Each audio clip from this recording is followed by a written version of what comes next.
The Adventures of Sherlock Holmes, a collection of short stories by Sir Arthur Conan Doyle, read by David Clarke.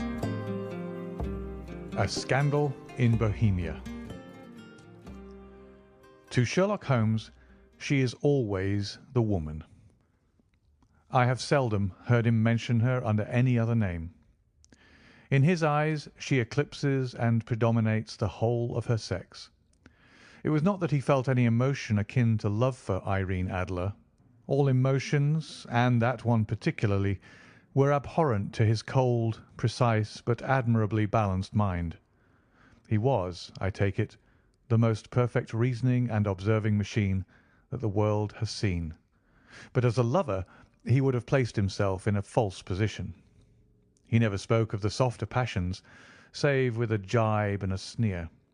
They were admirable things for the observer, excellent for drawing the veil from men's motives and actions, but for the trained reasoner to admit such intrusions into his own delicate and finely adjusted temperament was to introduce a distracting factor which might throw a doubt upon all his mental results.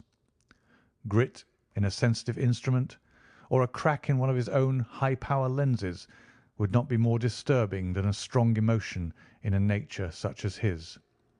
And yet there was but one woman to him, and that woman was the late Irene Adler, of dubious and questionable memory.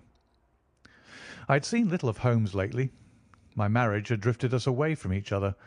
My own complete happiness, and the home-centred interests which rise up around the man who first finds himself master of his own establishment, were sufficient to absorb all my attention, while Holmes, who loathed every form of society with his whole Bohemian soul, remained in our lodgings in Baker Street, buried among his old books, and alternating from week to week between cocaine and ambition, the drowsiness of the drug and the fierce energy of his own keen nature.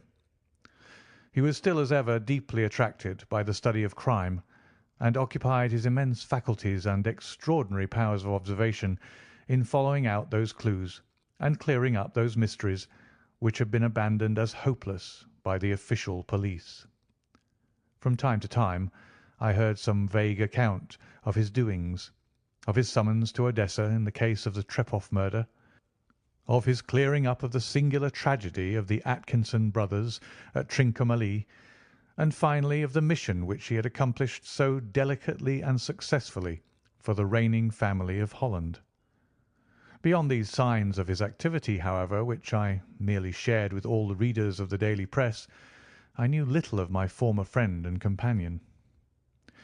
One night, it was on the 20th of March, 1888, I was returning from a journey to a patient, for I had now returned to civil practice, when my way led me through Baker Street. As I passed the well-remembered door, which must always be associated in my mind with my wooing and with the dark incidents of the Study in Scarlet, I was seized with a keen desire to see Holmes again, and to know how he was employing his extraordinary powers. His rooms were brilliantly lit, and even as I looked up I saw his tall, spare figure pass twice in a dark silhouette against the blind. He was pacing the room swiftly, eagerly, with his head sunk upon his chest and his hands clasped behind him. To me, who knew his every mood and habit, his attitude and manner told their own story. He was at work again. He had risen out of his drug-created dreams and was hot upon the scent of some new problem. I rang the bell and was shown up to the chamber which had formerly been in part of my own. His manner was not effusive. It seldom was. But he was glad, I think, to see me. With hardly a word spoken, but with a kindly eye, he waved me to an armchair, threw across his case of cigars, and indicated a spirit case and a gasogen in the corner, when he stood before the fire and looked me over in his singular introspective fashion. "Wedlock suits you," he remarked. "I think, Watson, that you have put on 7½ pounds since I saw you." "7," I answered.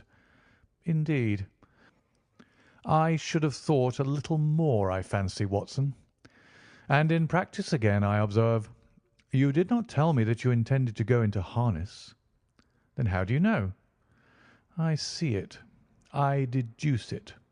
How do I know that you have been getting yourself very wet lately, and that you have a most clumsy and careless servant girl?"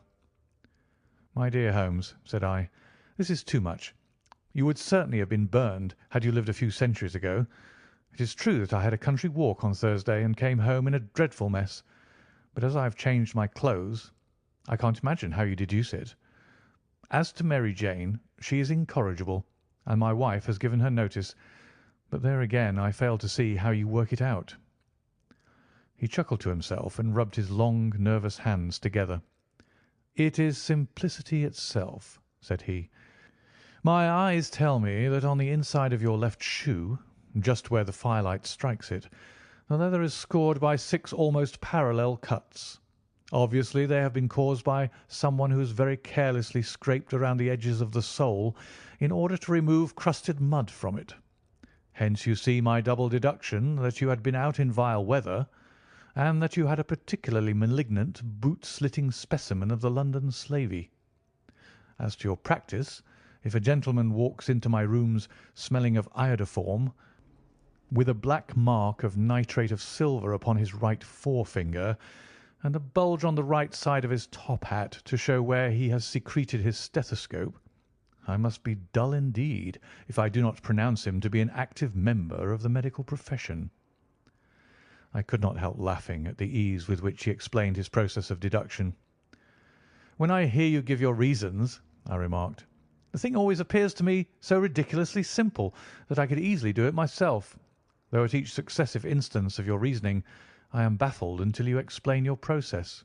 And yet I believe that my eyes are as good as yours." "Quite so," he answered, lighting a cigarette and throwing himself down into an armchair. "You see, but you do not observe. The distinction is clear.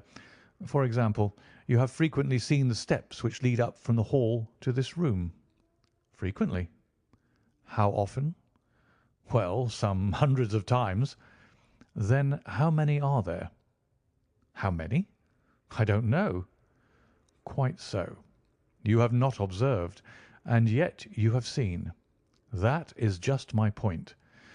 Now, I know that there are 17 steps because I have both seen and observed.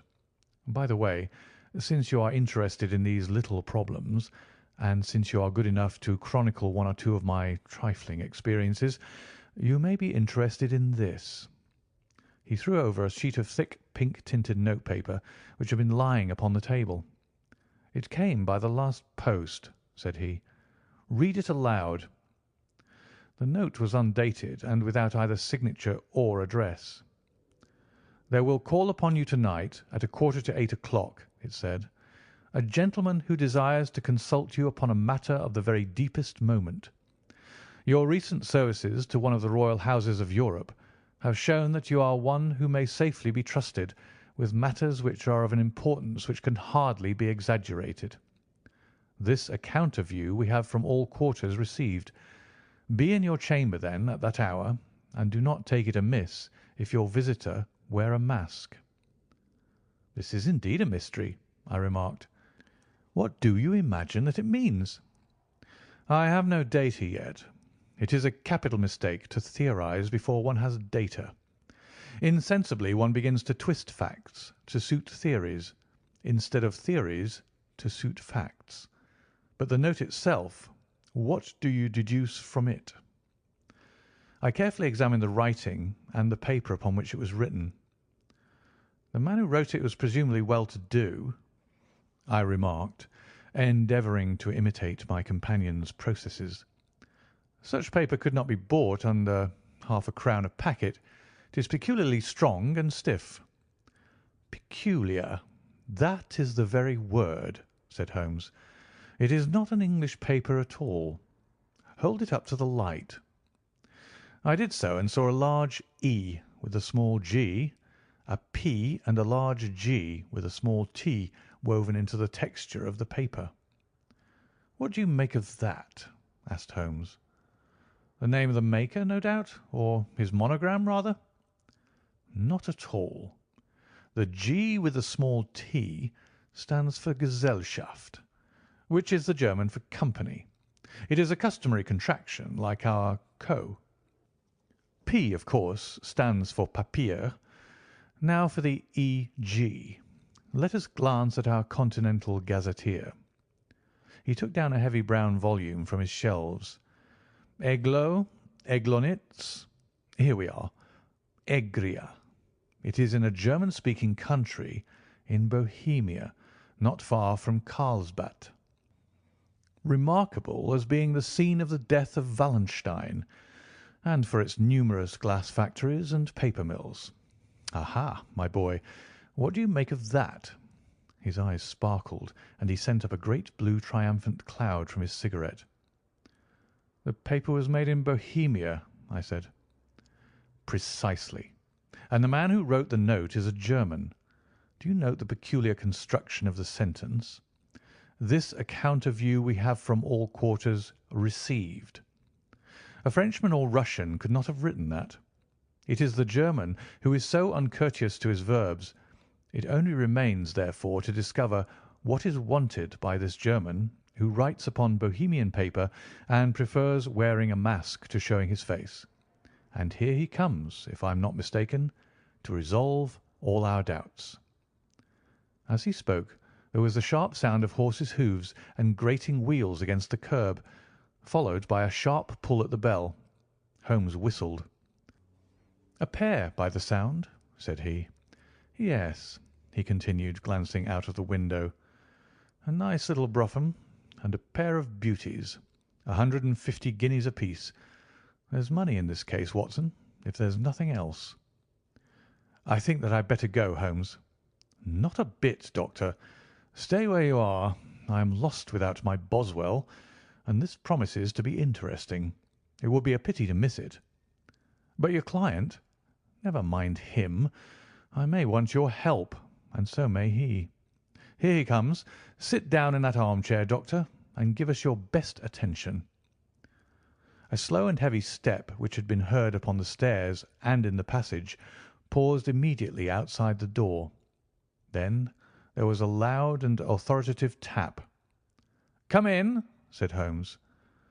A man entered who could hardly have been less than 6 feet 6 inches in height, with the chest and limbs of a Hercules.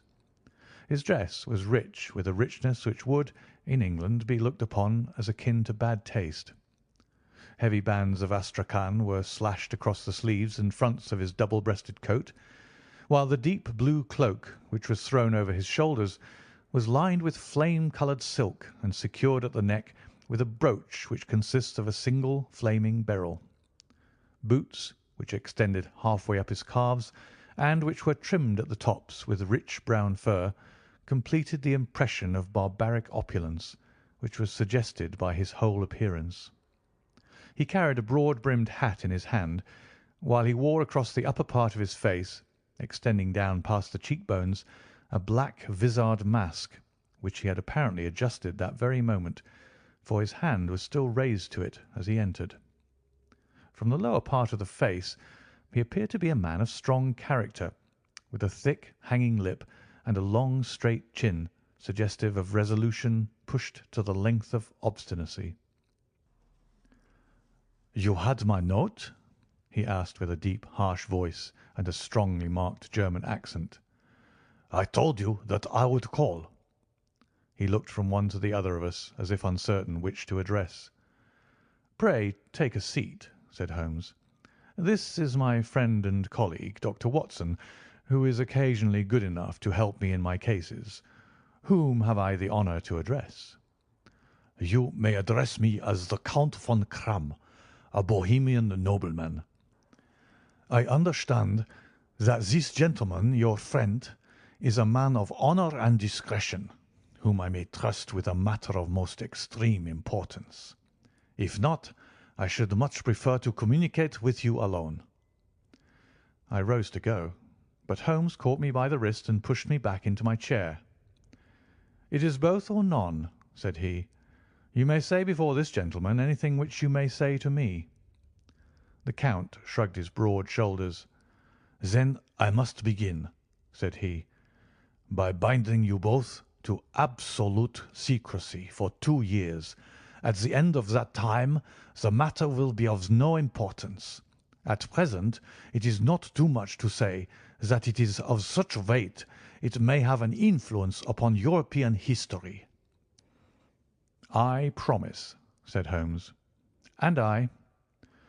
"You will excuse this mask," continued our strange visitor. "The august person who employs me wishes his agent to be unknown to you, and I may confess at once that the title by which I have just called myself is not exactly my own." "I was aware of it," said Holmes dryly. "The circumstances are of great delicacy, and every precaution has to be taken to quench what might grow to be an immense scandal and seriously compromise one of the reigning families of Europe. To speak plainly, the matter implicates the great house of Ormstein, hereditary kings of Bohemia." "I was also aware of that," murmured Holmes, settling himself down in his armchair and closing his eyes. Our visitor glanced with some apparent surprise at the languid, lounging figure of the man who had been no doubt depicted to him as the most incisive reasoner and most energetic agent in Europe. Holmes slowly reopened his eyes and looked impatiently at his gigantic client. "If your Majesty would condescend to state your case," he remarked, "I should be better able to advise you." The man sprang from his chair and paced up and down the room in an uncontrollable agitation. Then, with a gesture of desperation, he tore the mask from his face and hurled it upon the ground. "You are right," he cried. "I am the king. Why should I attempt to conceal it?" "Why, indeed?" murmured Holmes. "Your Majesty had not spoken before I was aware that I was addressing Wilhelm Gottsreich Sigismund von Ormstein, Grand Duke of Cassel-Felstein and hereditary King of Bohemia." "But you can understand," said our strange visitor, sitting down once more and passing his hand over his high white forehead. "You can understand that I am not accustomed to doing such business in my own person. Yet the matter was so delicate that I could not confide it to an agent without putting myself in his power. I have come incognito from Prague for the purpose of consulting you." "Then pray consult," said Holmes, shutting his eyes once more. "The facts are briefly these. Some 5 years ago, during a lengthy visit to Warsaw, I made the acquaintance of the well-known adventuress Irene Adler. The name is no doubt familiar to you." "Kindly look her up in my index, Doctor," murmured Holmes, without opening his eyes. For many years he had adopted a system of docketing all paragraphs concerning men and things, so that it was difficult to name a subject or a person on which he could not at once furnish information. In this case I found her biography sandwiched in between that of a Hebrew rabbi and that of a staff commander who had written a monograph upon the deep-sea fishes. "Let me see," said Holmes.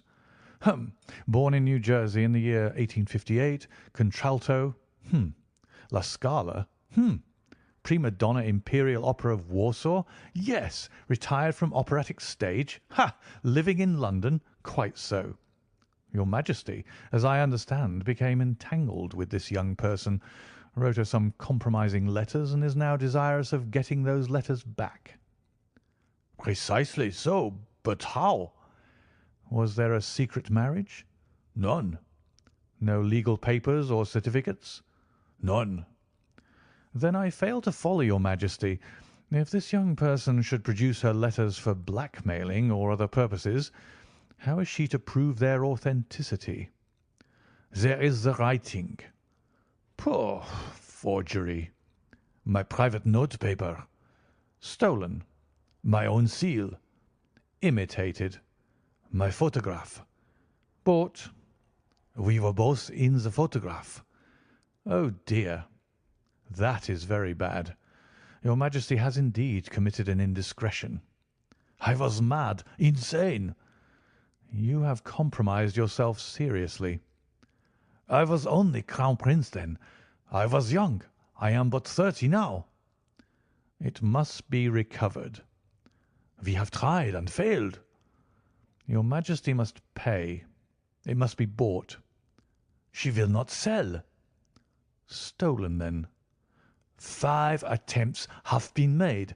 Twice burglars in my pay ransacked her house. Once we diverted her luggage when she travelled. Twice she has been waylaid. There has been no result." "No sign of it?" "Absolutely none." Holmes laughed.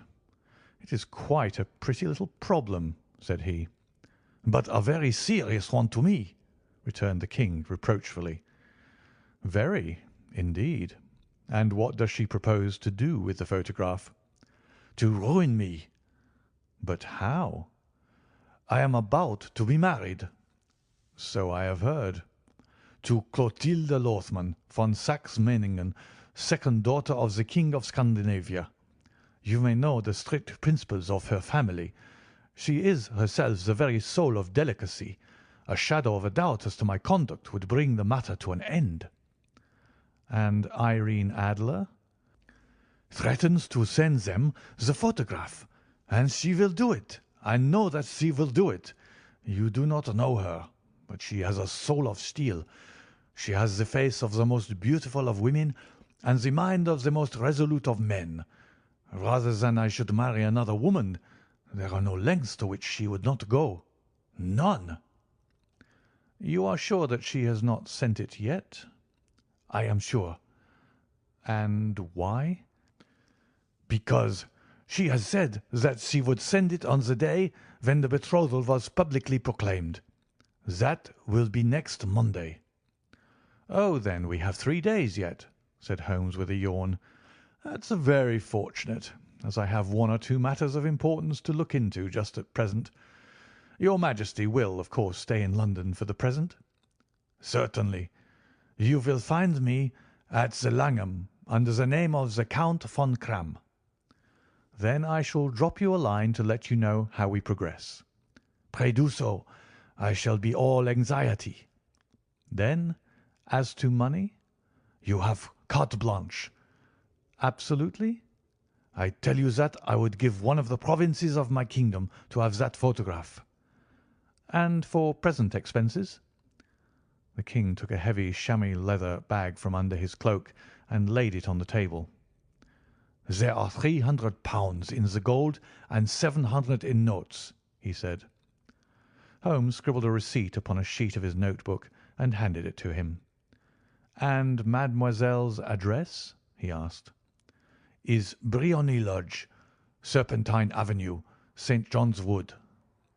Holmes took a note of it. "One other question," said he. "Was the photograph a cabinet?" "It was." "Then good night, Your Majesty, and I trust that we shall soon have some good news for you. And good night, Watson," he added, as the wheels of the royal brougham rolled down the street. "If you will be good enough to call to-morrow afternoon at 3 o'clock, I should like to chat this little matter over with you." 2. At 3 o'clock precisely I was at Baker Street, but Holmes had not yet returned. The landlady informed me that he had left the house shortly after 8 o'clock in the morning. I sat down beside the fire, however, with the intention of awaiting him, however long he might be. I was already deeply interested in his inquiry, for though it was surrounded by none of the grim and strange features which were associated with the 2 crimes which I had already recorded, still the nature of the case and the exalted station of his client gave it a character of its own.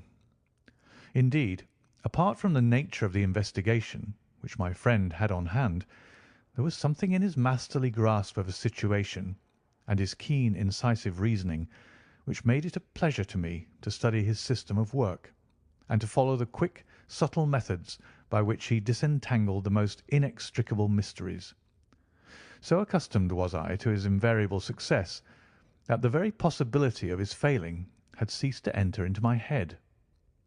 It was close upon 4 before the door opened, and a drunken-looking groom, ill-kempt and side-whiskered, with an inflamed face and disreputable clothes, walked into the room. Accustomed as I was to my friend's amazing powers in the use of disguises, I had to look 3 times before I was certain that it was indeed he. With a nod, he vanished into the bedroom, whence he emerged in 5 minutes, tweed-suited and respectable, as of old. Putting his hands into his pockets, he stretched out his legs in front of the fire and laughed heartily for some minutes. "Well, really," he cried, and then he choked and laughed again until he was obliged to lie back, limp and helpless, in the chair. "What is it?" "It's quite too funny. I am sure you could never guess how I employed my morning or what I ended by doing." "I can't imagine. I suppose that you have been watching the habits and perhaps the house of Miss Irene Adler." "Quite so. But the sequel was rather unusual. I will tell you, however. I left the house a little after 8 o'clock this morning in the character of a groom out of work. There is a wonderful sympathy and freemasonry among horsey men. Be one of them, and you will know all that there is to know. I soon found Briony Lodge. 'Tis a bijou villa with a garden at the back, but built out in front right up to the road, 2 stories. Chubb lock to the door, large sitting room on the right side, well furnished, with long windows almost to the floor, and those preposterous English window fasteners which a child could open. Behind there was nothing remarkable, save that the passage window could be reached from the top of the coach house. I walked round it and examined it closely from every point of view, but without noting anything else of interest. I then lounged down the street and found, as I expected, that there was a mews in a lane which runs down by one wall of the garden. I lent the ostlers a hand in rubbing down their horses, and received in exchange 2d, a glass of half and half, 2 fills of shag tobacco, and as much information as I could desire about Miss Adler, to say nothing of half a dozen other people in the neighbourhood in whom I was not the least interested, but whose biographies I was compelled to listen to. "And what of Irene Adler?" I asked. "Oh, she has turned all the men's heads down in that part. She is the daintiest thing under a bonnet on this planet. So say the Serpentine Mews to a man. She lives quietly, sings at concerts, drives out at 5 every day, and returns at 7 sharp for dinner. Seldom goes out at other times, except when she sings. Has only 1 male visitor, but a good deal of him. He is dark, handsome, and dashing, never calls less than once a day, and often twice. He is a Mr. Godfrey Norton of the Inner Temple. See the advantages of a cabman as a confidant. They had driven him home a dozen times from Serpentine Mews, and knew all about him. When I had listened to all they had to tell, I began to walk up and down near Briony Lodge once more, and to think over my plan of campaign. This Godfrey Norton was evidently an important factor in the matter. He was a lawyer. That sounded ominous. What was the relation between them, and what the object of his repeated visits? Was she his client, his friend, or his mistress? If the former, she had probably transferred the photograph to his keeping. If the latter, it was less likely. On the issue of this question depended whether I should continue my work at Briony Lodge, or turn my attention to the gentlemen's chambers in the Temple. It was a delicate point, and it widened the field of my inquiry. I fear that I bore you with these details, but I have to let you see my little difficulties if you are to understand the situation. "I am following you closely," I answered.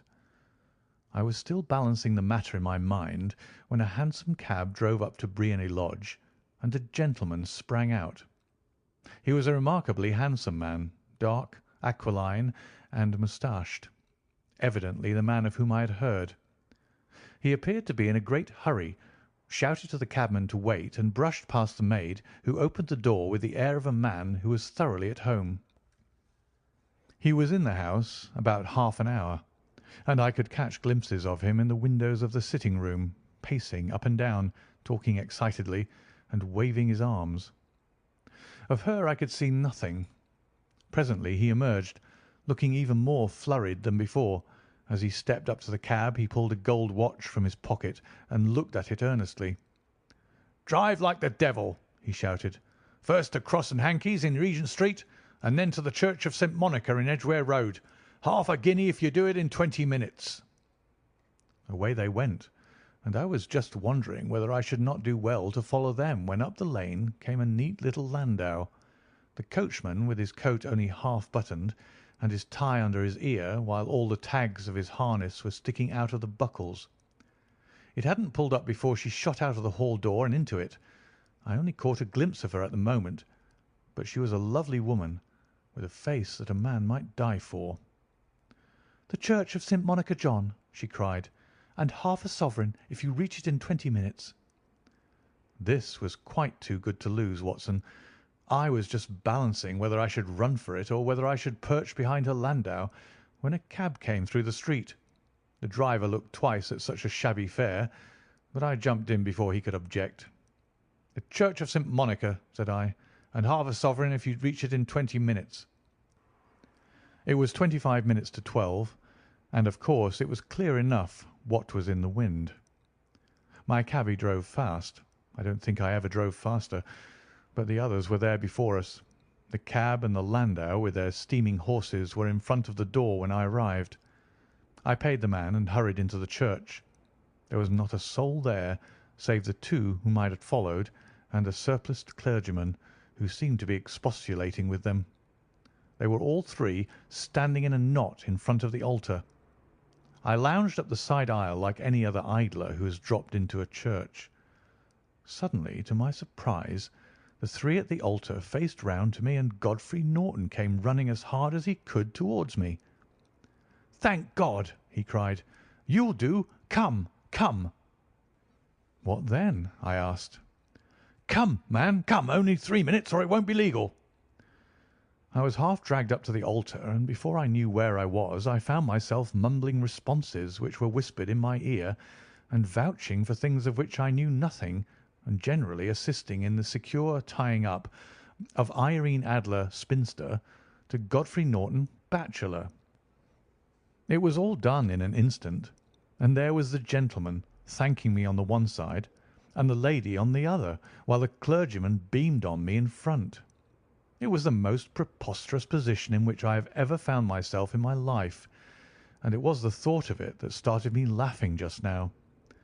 It seems that there had been some informality about their licence, that the clergyman absolutely refused to marry them without a witness of some sort, and that my lucky appearance saved the bridegroom from having to sally out into the streets in search of a best man. The bride gave me a sovereign, and I mean to wear it on my watch chain in memory of the occasion. "This is a very unexpected turn of affairs," said I. "And what then?" "Well, I found my plans were seriously menaced. It looked as if the pair might take an immediate departure, and so necessitate very prompt and energetic measures on my part. At the church door, however, they separated, he driving back to the Temple, and she to her own house. "I shall drive out in the park at 5 as usual," she said as she left him. I heard no more. They drove away in different directions, and I went off to make my own arrangements. "Which are?" "Some cold beef and a glass of beer," he answered, ringing the bell. "I have been too busy to think of food, and I am likely to be busier still this evening. By the way, Doctor, I shall want your cooperation." "I shall be delighted." "You don't mind breaking the law?" "Not in the least." "Nor running a chance of arrest?" "Not in a good cause." "Oh, the cause is excellent." "Then I am your man." "I was sure that I might rely on you." "But what is it you wish?" "When Mrs. Turner has brought in the tray I will make it clear to you. Now," he said, as he turned hungrily on the simple fare that our landlady had provided, "I must discuss it while I eat, for I have not much time. It is nearly 5 now. In 2 hours we must be on the scene of action.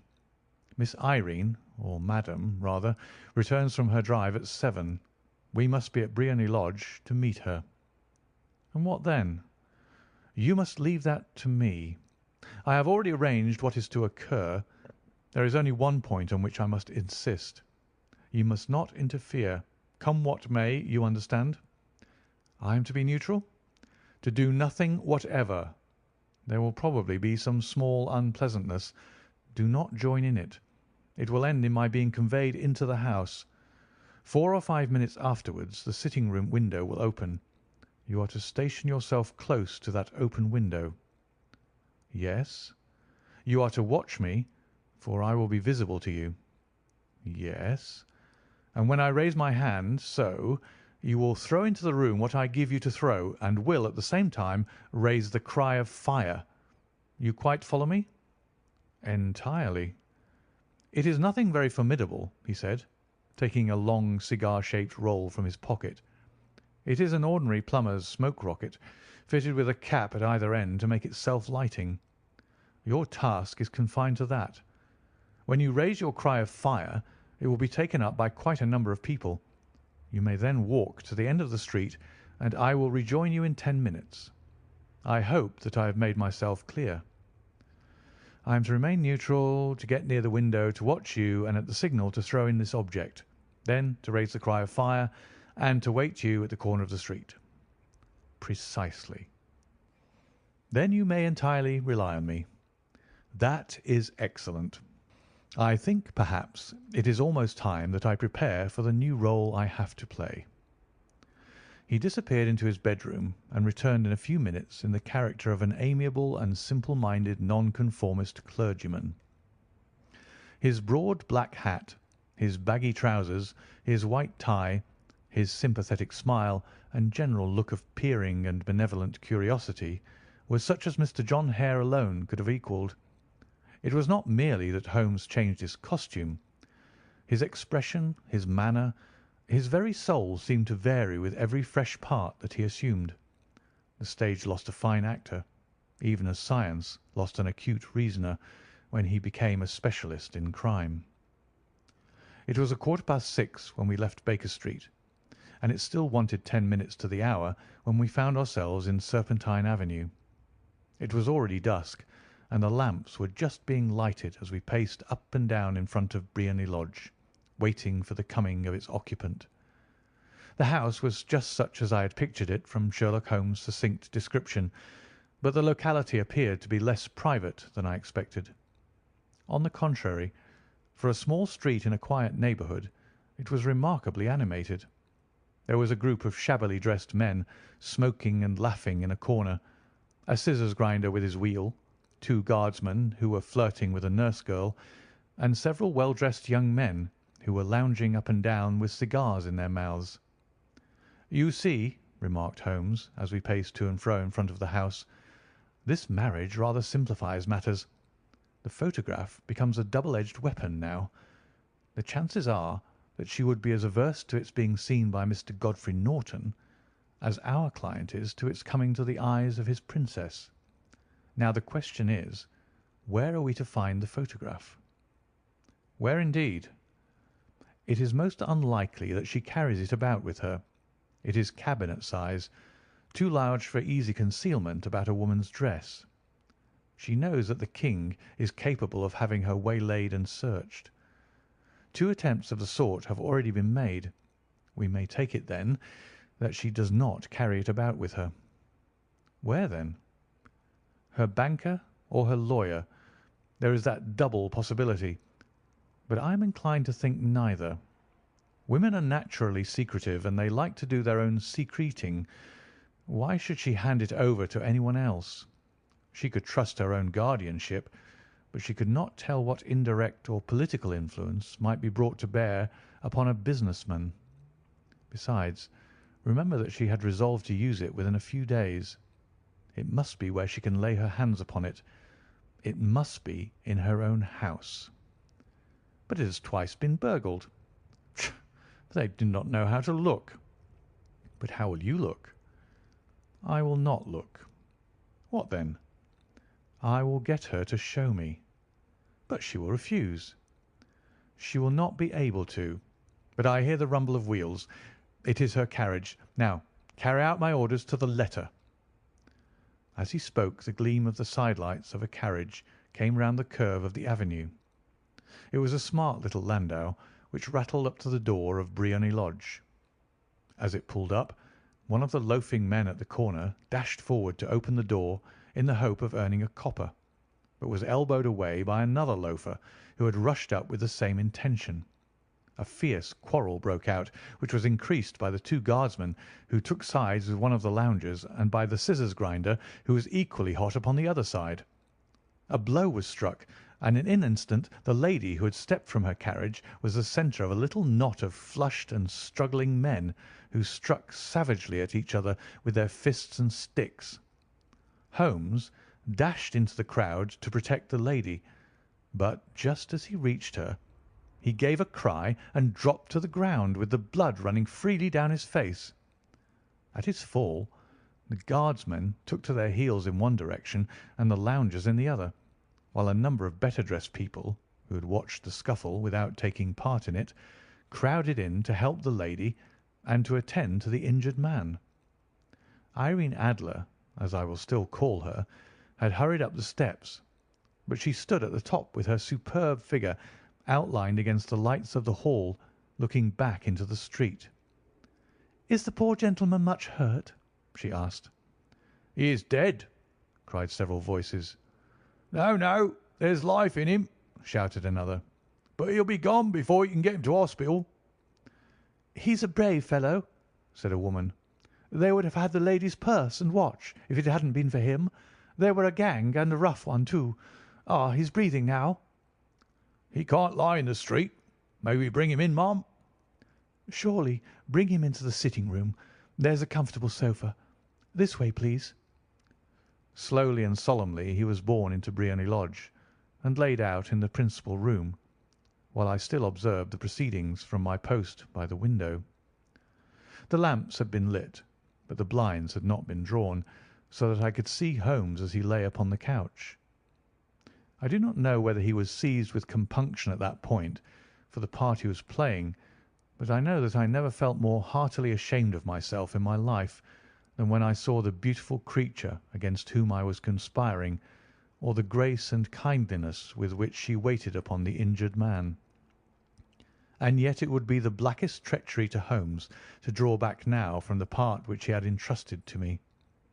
I hardened my heart and took the smoke rocket from under my ulster. After all, I thought, we're not injuring her. We are but preventing her from injuring another. Holmes had sat upon the coach, and I saw him motion like a man who is in need of air. A maid rushed across and threw open the window. At the same instant I saw him raise his hand, and at the signal I tossed my rocket into the room with a cry of "Fire!" The word was no sooner out of my mouth than the whole crowd of spectators, well dressed and ill, gentlemen, ostlers, and servant maids, joined in a general shriek of "Fire!" Thick clouds of smoke curled through the room and out at the open window. I caught a glimpse of rushing figures, and a moment later the voice of Holmes from within, assuring them that it was a false alarm. Slipping through the shouting crowd, I made my way to the corner of the street, and in 10 minutes was rejoiced to find my friend's arm in mine, and to get away from the scene of uproar.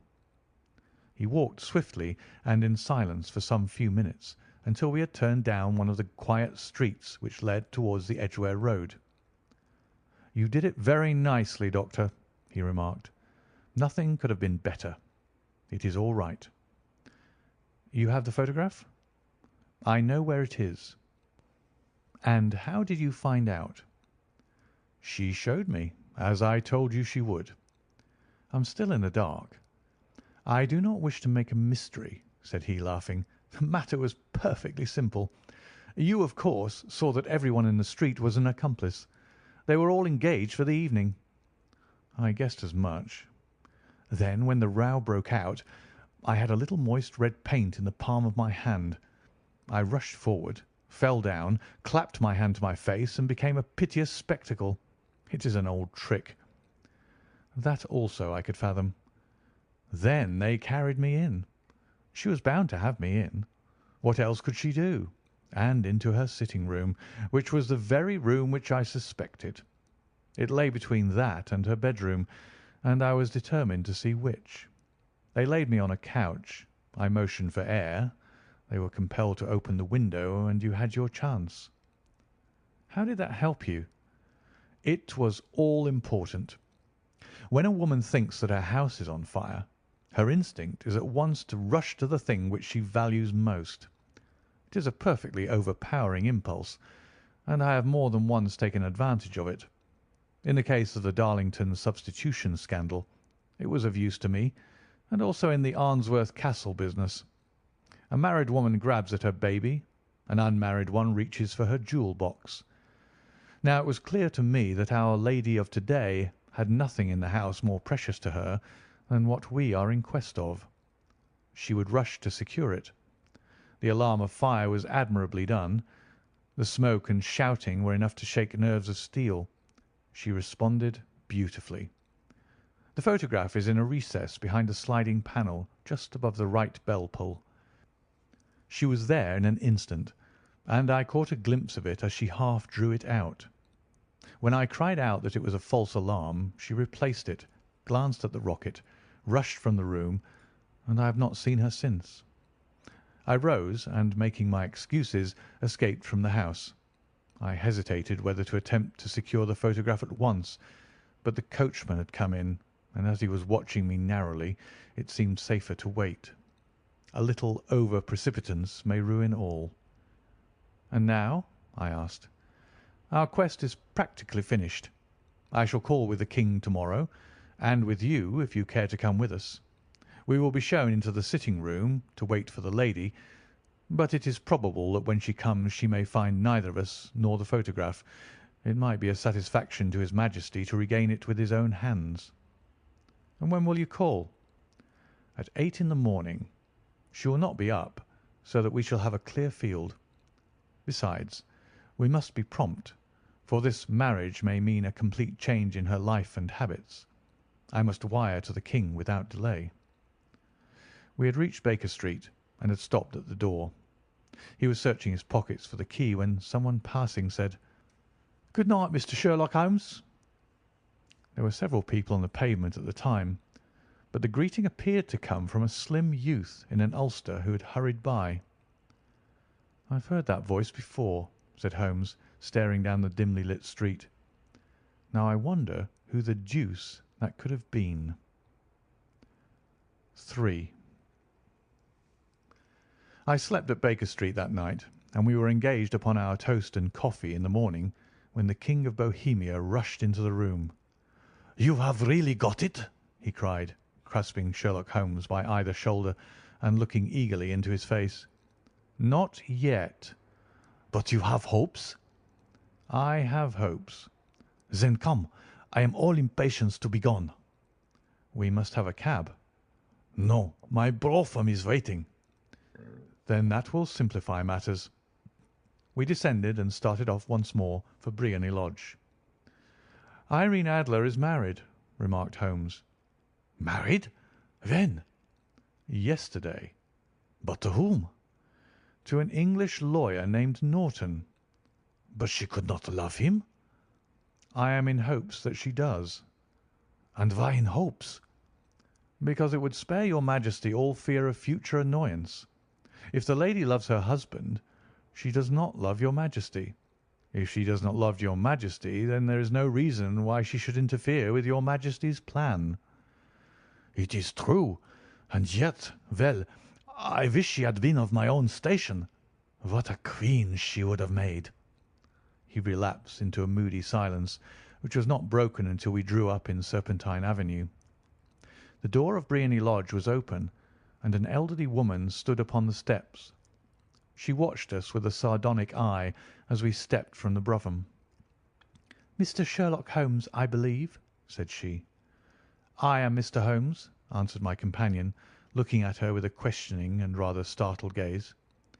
"Indeed. My mistress told me that you were likely to call. She left this morning with her husband by the 5:15 train from Charing Cross for the Continent." "What?" Sherlock Holmes staggered back, white with chagrin and surprise. "Do you mean that she has left England?" "Never to return." "And the papers?" asked the King hoarsely. "All is lost." "We shall see." He pushed past the servant and rushed into the drawing-room, followed by the King and myself. The furniture was scattered about in every direction, with dismantled shelves and open drawers, as if the lady had hurriedly ransacked them before her flight. Holmes rushed at the bell pull, tore back a small sliding shutter, and, plunging in his hand, pulled out a photograph and a letter. The photograph was of Irene Adler herself in evening dress. The letter was superscribed to Sherlock Holmes, Esquire, to be left till called for. My friend tore it open, and we all three read it together. It was dated at midnight of the preceding night, and ran in this way: "My dear Mr. Sherlock Holmes, you really did it very well. You took me in completely. Until after the alarm of fire I had not a suspicion. But then, when I found how I had betrayed myself, I began to think. I had been warned against you months ago. I had been told that if the King employed an agent it would certainly be you, and your address had been given to me. Yet with all this you made me reveal what you wanted to know. Even after I became suspicious, I found it hard to think evil of such a dear, kind old clergyman. But you know, I have been trained as an actress myself. Male costume is nothing new to me. I often take advantage of the freedom which it gives. I sent John the coachman to watch you, ran upstairs, got into my walking clothes, as I call them, and came down just as you departed. Well, I followed you to your door, and so made sure that I was really an object of interest to the celebrated Mr. Sherlock Holmes. Then I rather imprudently wished you good night, and started for the Temple to see my husband. We both thought the best resource was flight, when pursued by so formidable an antagonist, so you will find the nest empty when you call to-morrow. As to the photograph, your client may rest in peace. I love and am loved by a better man than he. The King may do what he will without hindrance from one whom he has cruelly wronged. I keep it only to safeguard myself, and to preserve a weapon which will always secure me from any steps which he might take in the future. I leave a photograph which he might care to possess, and I remain, dear Mr. Sherlock Holmes, very truly yours, Irene Norton, née Adler." "What a woman! Oh, what a woman!" cried the King of Bohemia, when we had all three read this epistle. "Did I not tell you how quick and resolute she was? Would she not have made an admirable queen? Is it not a pity that she was not on my level?" "From what I have seen of the lady, she seems, indeed, to be on a very different level to your Majesty," said Holmes coldly. "I am sorry that I have not been able to bring your Majesty's business to a more successful conclusion." "On the contrary, my dear sir," cried the King, "nothing could be more successful. I know that her word is inviolate. The photograph is now as safe as if it were in the fire." "I am glad to hear your Majesty say so." "I am immensely indebted to you. Pray tell me in what way I can reward you. This ring?" He slipped an emerald snake ring from his finger and held it out upon the palm of his hand. "Your Majesty has something which I should value even more highly," said Holmes. "You have but to name it." "This photograph." The King stared at him in amazement. "Irene's photograph?" he cried. "Certainly, if you wish it."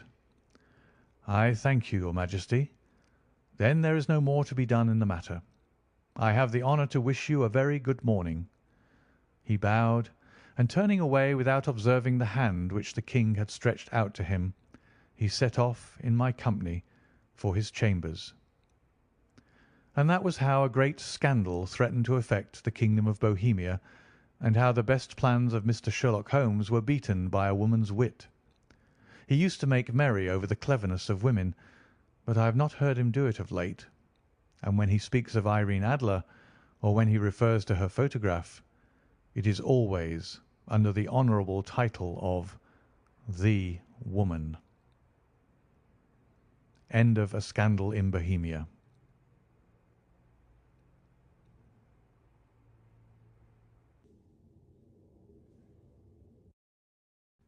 The Red-Headed League. I had called upon my friend Mr. Sherlock Holmes one day in the autumn of last year, and found him in deep conversation with a very stout, florid-faced, elderly gentleman with fiery red hair. With an apology for my intrusion, I was about to withdraw when Holmes pulled me abruptly into the room and closed the door behind me. "You could not possibly have come at a better time, my dear Watson," he said cordially. "I was afraid that you were engaged." "So I am. Very much so." "Then I can wait in the next room." "Not at all. This gentleman, Mr. Wilson, has been my partner and helper in many of my most successful cases, and I have no doubt that he will be of the utmost use to me in yours also." The stout gentleman half rose from his chair and gave a bob of greeting, with a quick little questioning glance from his small, fat-encircled eyes. "Try the settee," said Holmes, relapsing into his armchair and putting his finger-tips together, as was his custom when in judicial moods. "I know, my dear Watson, that you share my love of all that is bizarre and outside the conventions and humdrum routine of everyday life. You have shown your relish for it by the enthusiasm which has prompted you to chronicle and, if you will excuse my saying so, somewhat to embellish so many of my own little adventures." "Your cases have indeed been one of the greatest interest to me," I observed. "You will remember that I remarked the other day, just before we went into the very simple problem presented by Miss Mary Sutherland, that for strange effects and extraordinary combinations we must go to life itself, which is always far more daring than any effort of the imagination." "A proposition which I took the liberty of doubting." "You did, Doctor. But none the less you must come round to my view, for otherwise I shall keep on piling fact upon fact on you, until your reason breaks down under them and acknowledges me to be right. Now, Mr. Jabez Wilson here has been good enough to call upon me this morning, and to begin a narrative which promises to be one of the most singular which I have listened to for some time. You have heard me remark that the strangest and most unique things are very often connected, not with the larger, but with the smaller crimes, and occasionally, indeed, where there is room for doubt whether any positive crime has been committed. As far as I have heard, it is impossible for me to say whether the present case is an instance of crime or not, but the course of events is certainly among the most singular that I have ever listened to. Perhaps, Mr. Wilson, you would have the great kindness to recommence your narrative. I ask you not merely because my friend Dr. Watson has not heard the opening part, but also because the peculiar nature of the story makes me anxious to have every possible detail from your lips. As a rule, when I have heard some slight indication of the course of events, I am able to guide myself by the thousands of other similar cases which occur to my memory. In the present instance, I am forced to admit that the facts are, to the best of my belief, unique." The portly client puffed out his chest with an appearance of some little pride, and pulled a dirty and wrinkled newspaper from the inside pocket of his greatcoat. As he glanced down the advertisement column, with his head thrust forward and the paper flattened out upon his knee, I took a good look at the man, and endeavoured, after the fashion of my companion, to read the indications which might be presented by his dress or appearance. I did not gain very much, however, by my inspection. Our visitor bore every mark of being an average, commonplace British tradesman, obese, pompous, and slow. He wore rather baggy grey shepherd's check trousers, a not over-clean black frock-coat, unbuttoned in the front, and a drab waistcoat with a heavy brassy Albert chain, and a square pierced bit of metal dangling down as an ornament. A frayed top hat and a faded brown overcoat with a wrinkled velvet collar lay upon a chair beside him. Altogether, look as I would, there was nothing remarkable about the man save his blazing red head and the expression of extreme chagrin and discontent upon his features. Sherlock Holmes' quick eye took in my occupation, and he shook his head with a smile as he noticed my questioning glances. Beyond the obvious facts that he has at some time done manual labour, that he takes snuff, that he is a Freemason, that he has been in China, and that he has done a considerable amount of writing lately, I can deduce nothing else." Mr. Jabez Wilson started up in his chair with his forefinger upon the paper, but his eyes upon my companion. "How in the name of good fortune did you know all that, Mr. Holmes?" he asked. "How did you know, for example, that I did manual labour? It's as true as gospel, for I began as a ship's carpenter." "Your hands, my dear sir. Your right hand is quite a size larger than your left. You have worked with it, and the muscles are more developed." "Well, the snuff, then, and the Freemasonry?" "I won't insult your intelligence by telling you how I read that, especially as, rather against the strict rules of your order, you use an arc and compass breastpin." "Ah, of course.